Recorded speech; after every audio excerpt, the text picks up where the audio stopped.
Akech, amos ya nyaka geno ni ngima. An benda ngima maber.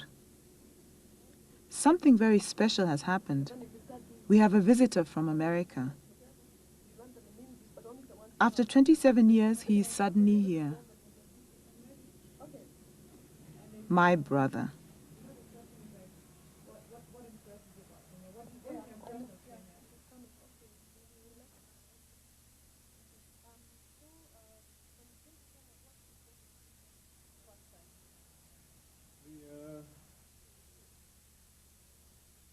My father was Kenyan, right? And he was a Luo.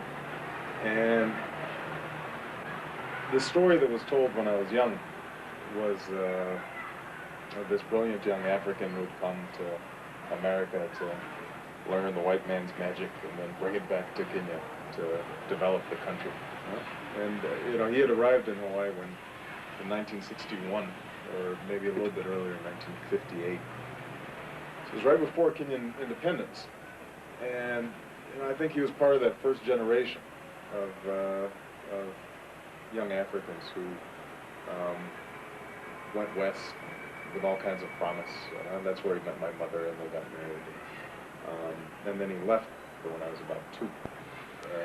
And over the years, we'd write occasionally, and I finally got a chance to meet him when I was like 10. He was a very impressive figure, and a little frightening because he had this deep voice and this British accent, and was quite bossy and sure of himself and intimidating.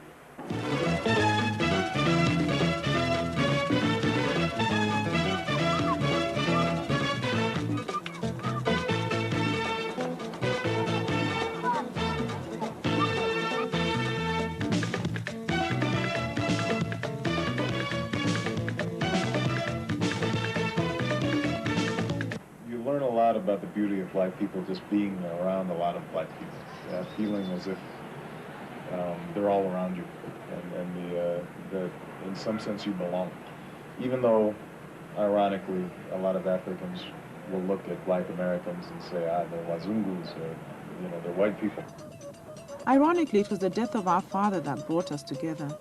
Since then, we had kept in touch through letters. Our letters, however, did not prepare us for when we would finally meet.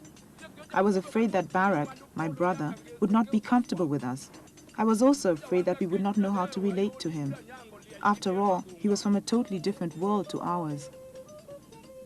The most important thing for me coming back was seeing my family, and that was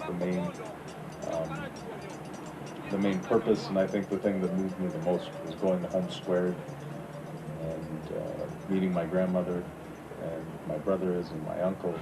So you like this? Yes. Okay, let's try it on. We have to try it. Even though it's hot, you tell her, even though it's hot, we still have to try it just to make sure it fits. It's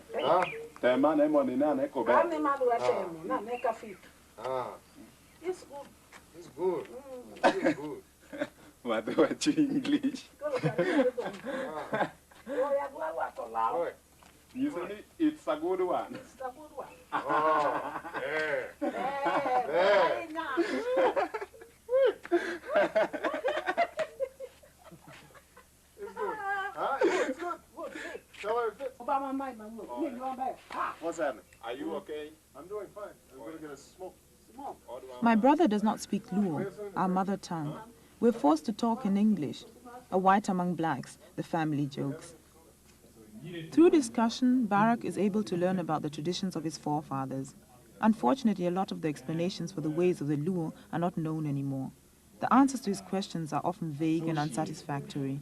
Why is it that Obongo had to build a hut down in that direction, down there? Why did we have to move out of the house? What did this mean?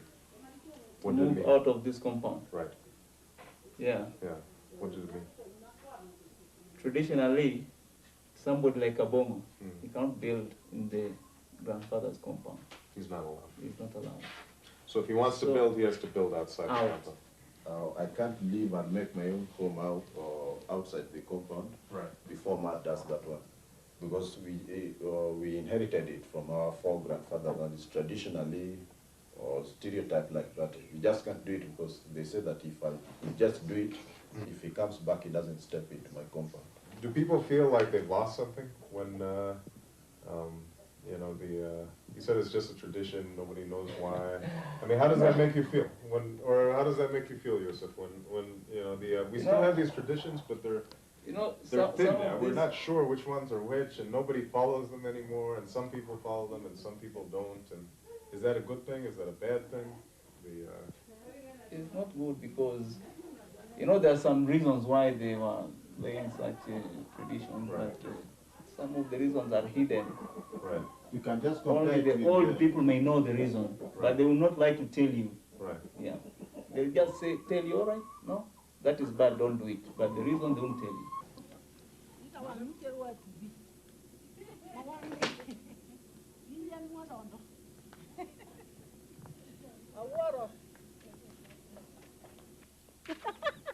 I watch the goings-on with mixed feelings. The new member of the family does not seem to have in any way disrupted the daily routine. It is as if his being there is to the family only proof of the fact that the son they lost and whose name Barak carries has returned to be among them. Two brothers. Do they understand each other? Is it possible for Barak, at this stage, to get to know and to understand the traditions and ways of his father's people? In order to answer his question, I myself have to ask. Kaka koro odwani. Ino kaka koro odwani. Koro Bob abongo, in ibiri kelo jaodi mokendi. Tubiro ninde odwaka. To gichik luo okdwar kamano, tim kamano. Mane omiye shock, oyudo shock. Shock na ene tu. Oyudo buok. You know, I was too young to really organize a trip here myself. Didn't have the money and didn't have the time, and was probably, you know, somewhat frightened of what I might find here, because, you know, I think when you're young, you always want to fit in, and the idea of Africa, although my image of Africa was always positive, mainly because of my father, I didn't really I didn't internalize a lot of the negative images of Africa, because people always would say how smart he was and how distinguished he was. And everybody was always impressed with him and had all these stories about him. It was still very foreign. It was something I didn't know.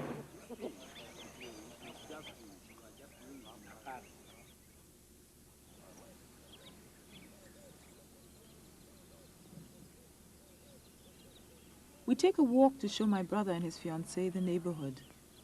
My brother is surprised by what he sees. Where are all the villages that we always see in books on Africa, he asks. According to those books, we all live on one compound with a chief's hut in the middle. He is told that such villages do not exist in Luo country. They were built during colonialism to serve the system. Having all the families together was a means of watching and controlling the Africans more effectively.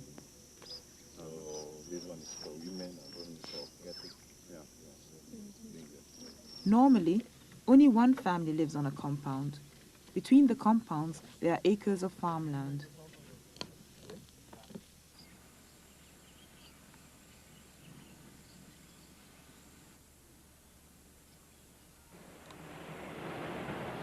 As I got to know the country better, as I've written newspapers and I talked to Kenyans, then those initial, very personal impressions start blending in with political impressions about the country. And everybody's out of school. We meet a student who has been sent home from the university. The students demonstrated because of the introduction of tuition fees. The police came and started shooting at them. All universities in the country have been closed till further notice. So what will happen if your parents have signed? They're saying they're going to pay, but then they don't have the money. What will happen? Well, if you don't pay, you don't live in the university. You don't go for tuition. So you can't attend class. Yeah, it's as good as missing your place. I see. Yeah. So basically, it looks like right now what's happening is this is a way that the government is going to reduce the number of university students. Kinda. Because the students who can't afford to pay at this point, they won't be able to go.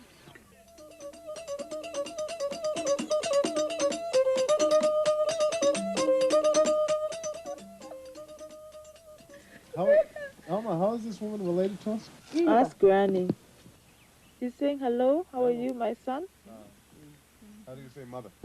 Mama. Mama. You wouldn't have imagined, could you?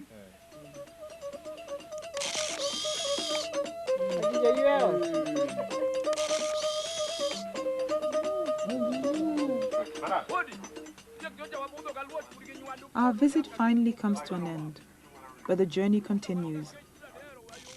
My brother wants to discover the rest of his father's country. We take leave of the family. Seeing my father's grave and my grandfather's grave, and feeling accepted by them and embracing them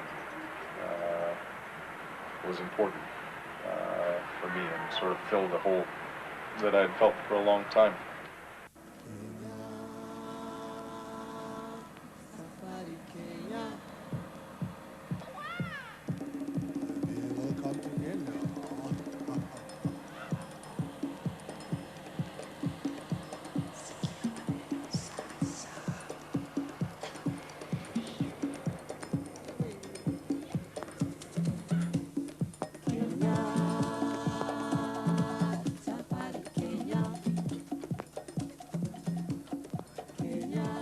It is understandably difficult for a visitor not to be impressed by the beauty of this country. My brother is no exception. Whereas I am skeptical, I see the country through the eyes of a Kenyan, my brother, an outsider, is able to enjoy its beauty. Proudly, he shows his fiancée his second home. In my eyes, the beauty that they see and are so impressed by is marred by my knowledge of how excluded almost all Kenyans are from this experience. These strangers move about our country as a matter of course and with disturbing confidence. It seems to me that as far as the tourists are concerned, there are no limitations.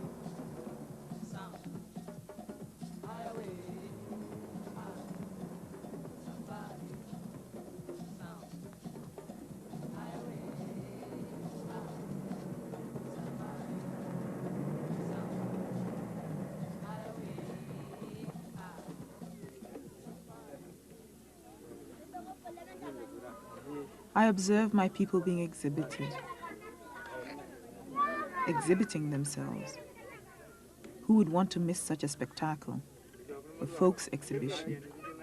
On this day, my brother refused to come on the tour.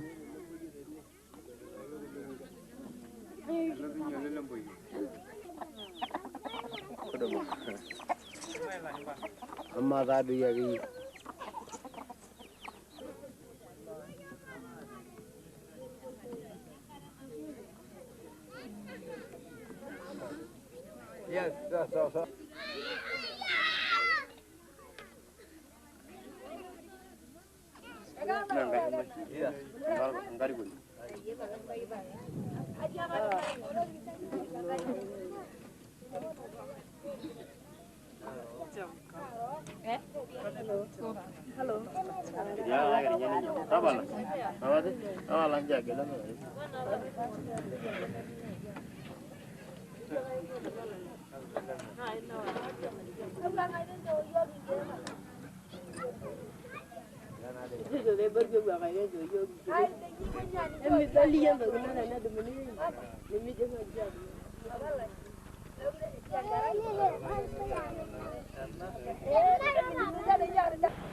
It makes me frustrated to see that that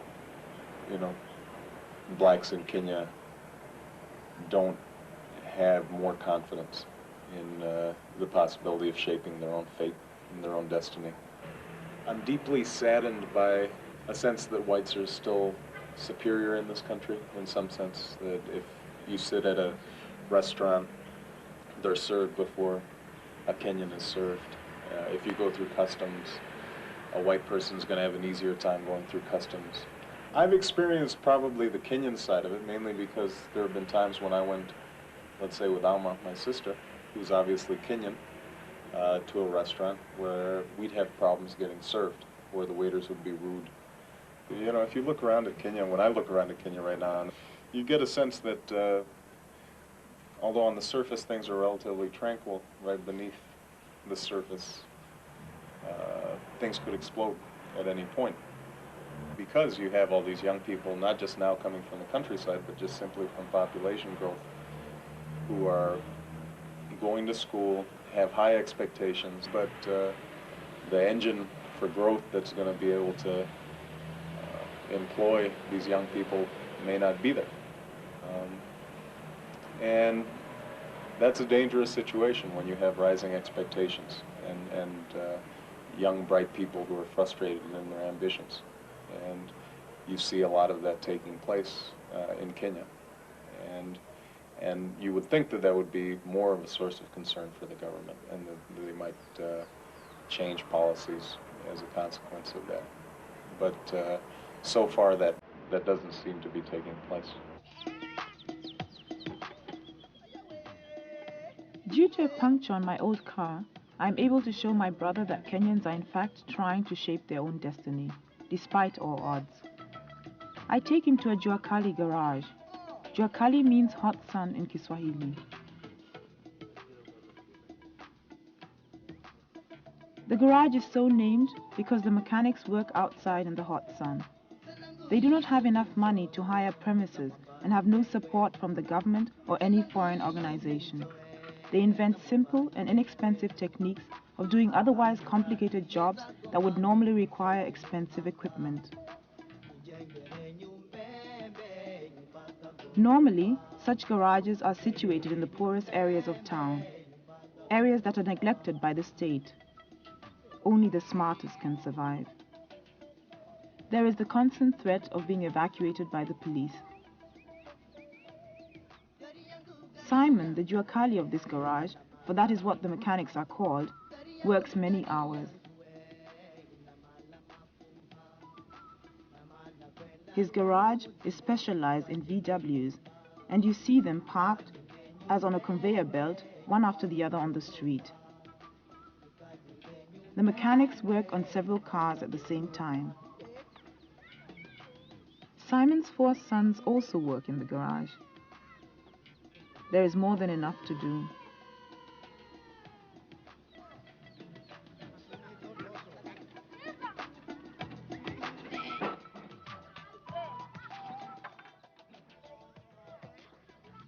My brother and I watch fascinated. I am pleased to have brought him here. When I look at a place like Kenya, I think this is a land of great promise, and that the potential to strong black country is here. And I think if you could build a strong black country in Kenya, then that sends a message out throughout Africa. It sends a message to black Americans. It sends a message to blacks in the Caribbean. It sends a message that we can build. And so I have a lot at stake in this.